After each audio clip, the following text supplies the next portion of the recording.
Unfortunately, our school system loves rules, and I understand why. Because when people learn something, if you're learning mathematics, 2 plus 2 is 4. But unlike mathematics, language is very, very malleable. It has a lot of flexibility to it if you are arrogant enough, cocky, freaky, crazy. There's a lot of adjectives that I can use to describe me because I am all of those things. And yes, that is me flipping the script all over again. Just like a color, because not everybody perceives colors the same way. We all know that men and women have a significantly different perception of the range of colors. To illustrate my point that anything can and could and should be an adjective, let's take, for example, the word color.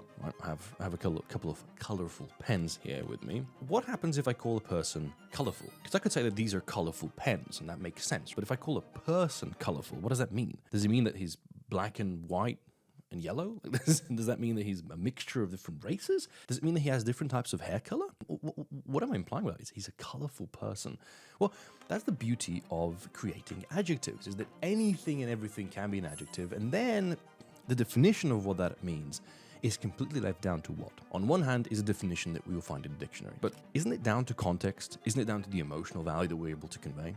Because if I come to a person and I say, aren't you a very colorful person? To me, that would seem like I'm curious, which means they're an interesting person. Colorful, different colors, different variations. If I was to go and say, aren't you a very, colorful person? Then I'm insinuating something. I'm implying that there's something about this person that I don't entirely enjoy. And I could even go and say, wow, you're such a colorful person. And I'm showing that I'm amazed by it.